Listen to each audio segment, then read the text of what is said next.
problem with my camera there for a minute. So, when I was reviewing a video that I'm going to put out today, um, Invisible to the Eye, I started getting flashbacks. So, it also talks about family dynamics. So, there was a reader I used to listen to, and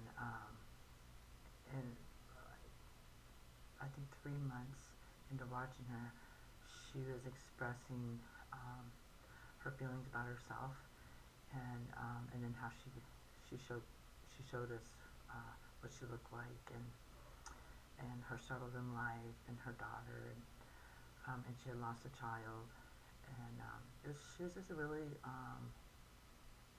I believe she was brought to me to help me to love myself as well, but I didn't understand it until I was reviewing that. And she would talk about her daughter and the relationship she was in at one time. And I sent her a message because I have a daughter of my own about the same age. And I know that when they are in a love relationship, it is different from a parent to a child's relationship. We know them one way, but we don't know our children in their relationships. But I got to walk through my daughter's relationships.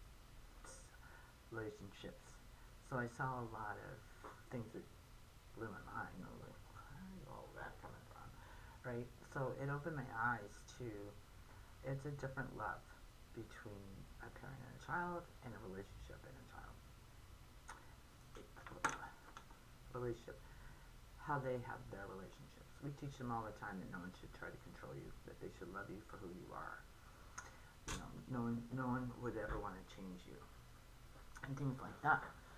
And so, I, I, um, I've had a lot of people try to change me, but that doesn't work like that because I work with God, and He is He has taught me so many things, what's right and wrong, and if I made mistakes, I was held accountable for it.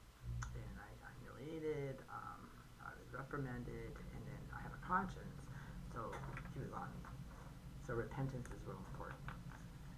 So when I let her know um, that we don't, if you're not really one-on-one experiencing or seeing your child in a relationship, because a lot of parents will be very defensive when it comes to their kids. To me, I call it denial because we've been there, and I've had some different situations with my own child. It took me back because why are you doing that? Why are you chasing that person? I'm independent. Why are you doing that? And so I got my own experiences with that a couple of years back. And when a person just continually texts you, that means they don't want anything to do with you. You know, I have a problem even with video calling. Video calling for me would be, I'm going to talk so you can't interrupt me. I don't like that because conversation is two people, not one, and it's a relationship that you're building. It shouldn't be my way or the highway. If you're too busy to talk to someone, then don't do it. Wait till you're able to have that conversation. So for me, I prefer in person because that's the only way that you really get to know someone. But as a parent, we're only seeing like the outside of it. Um, but in my situation, my daughter comes to me every, and we've lived together throughout the years, so I'm very aware of it's a different love. But for me, it was just I was always like, why do you do that? You know. But I learned a lot from her because relationships, it takes two. So she said these are normal. I said violence is not normal. I didn't have relationships. I was in one relationship years back, but he was very narcissistic, and he was always taking my things and hiding them, and I wouldn't get them back for long periods of time. And I didn't ask because I already know he did it. So, and I always felt like if you asked for it back, it would be worse. And that's what it was with him. So I just chose not to. Go ahead. I like the silence anyway, because then I can hear Father clearer. And that's just how it was. But and I see like a lot of people, um, you know, speak about things, including myself. But I've learned to, she needs my support. I help her with that. Um, so before I used to judge and ask questions, and then now it's like, I'm like, I'm sorry you feel that way. Is there anything I could do to help? Things like that. And then if I don't have the question or the answer or the article or the book, 90% of the time when they're all in their head like that, those materials don't work anyway. So I always tell my daughter, you always have therapy. But she's been learning how to walk through her process. And when she needs therapy, she gets therapy. But she's very aware at her young age what's acceptable and what isn't. And I like that. It is what it is. I just wanted to talk about that because relationships are hard. They're not easy, and it takes time to build. And in the beginning, it's all peace and cream, but then little things start happening, and then people will ignore the red flags. Never ignore those flags. You can, write a journal. Something may have happened, and you put a date on it. It happens again. You go back and you look at that. So always remember, keep a journal when you date, at work, anything. It's always good to do that. When I would work, I always kept a work journal.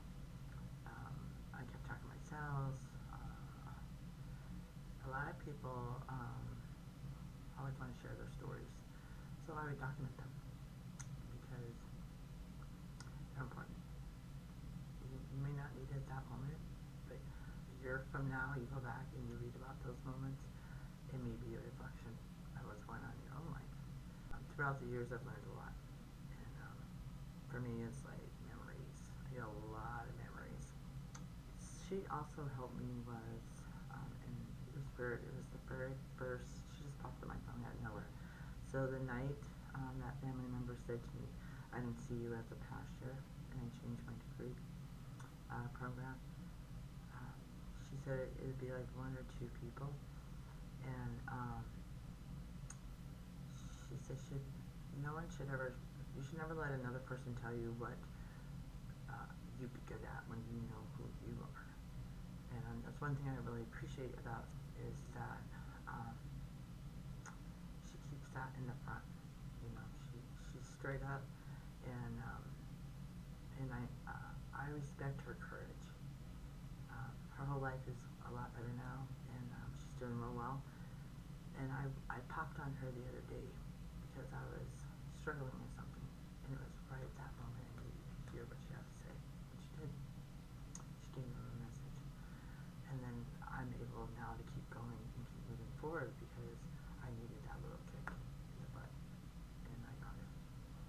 Sometimes there are all different situations that can help us. Like sometimes what I'll do too is I'll fall back into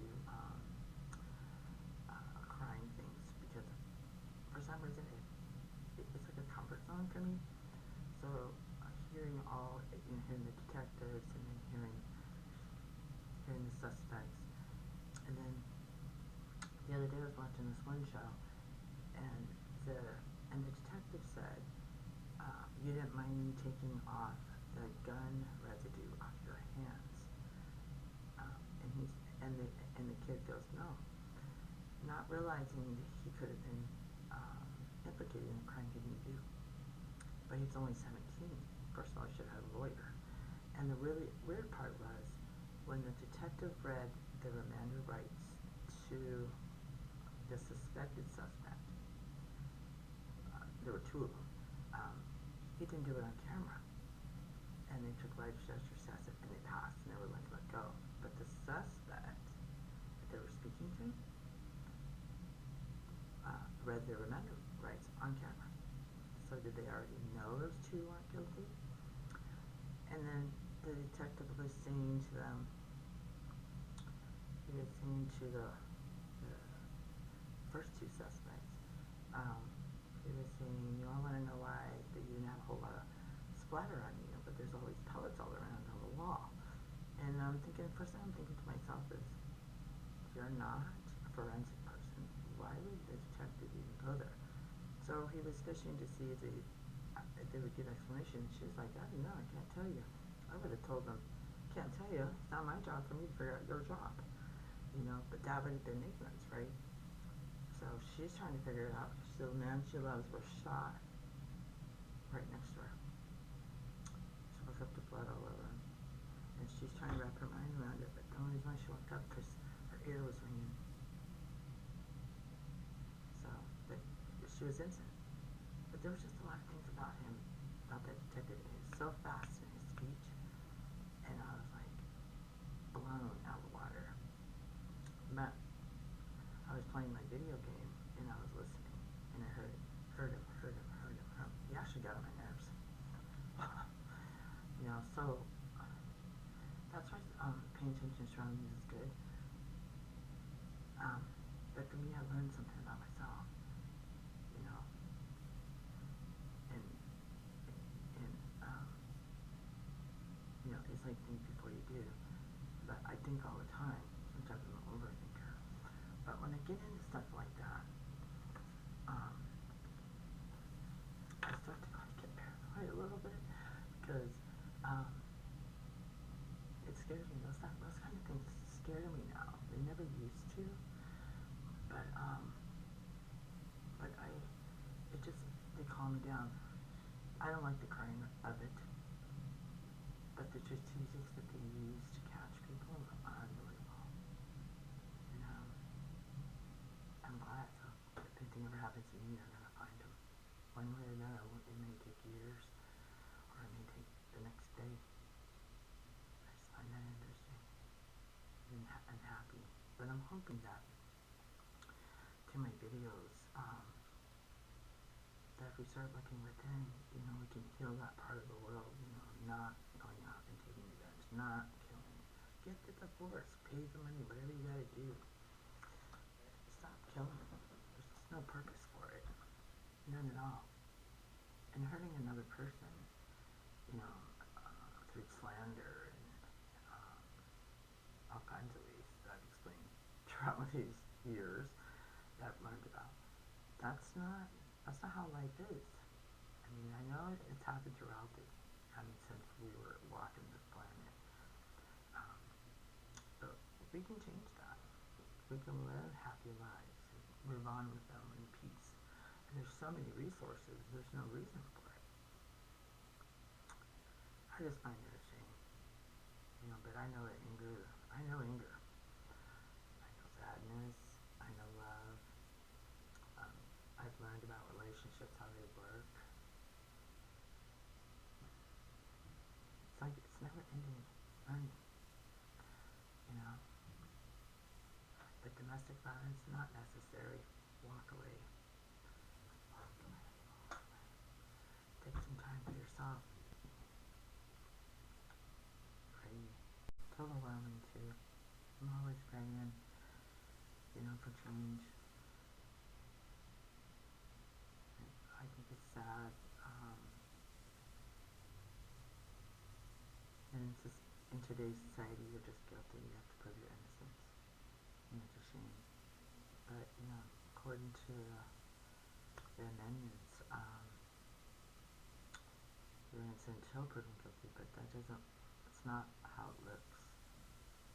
For example, if one person has a problem with somebody, next thing you know, everyone's following. It's like a witch hunt. It's crazy. It's like, don't you really think to yourself?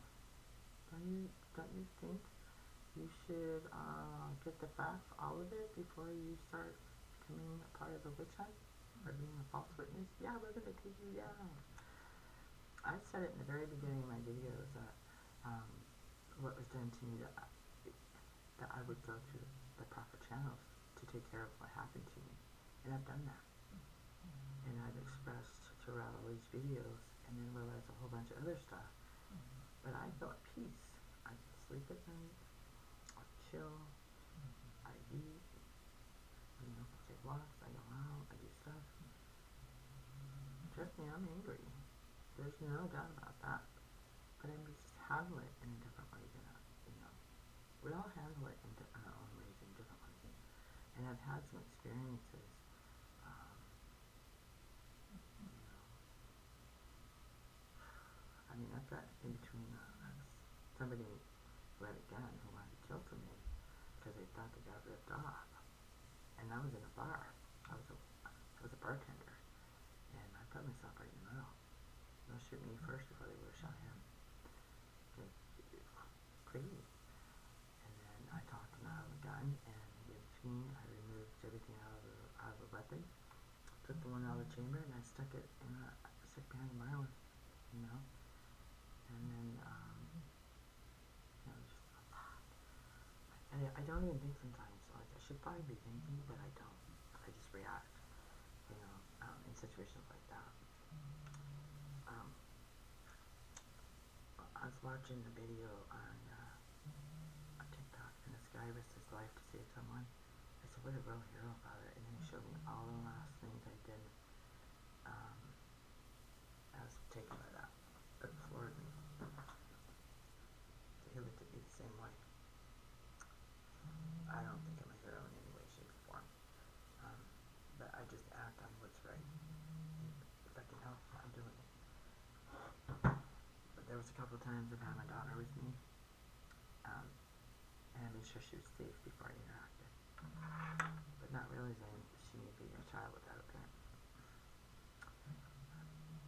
But I don't do that now. I do things differently.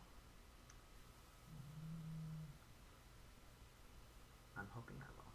I haven't had any of those experiences in a while. So I'm hoping. I think maybe before I do. But in today's society, nobody cares. Pow, pow, pow. They just shoot your ass. And also remember too, when you shoot off your guns, that bullet goes somewhere. It comes down somewhere. Or enters something. When I was a kid, there was a party on our block.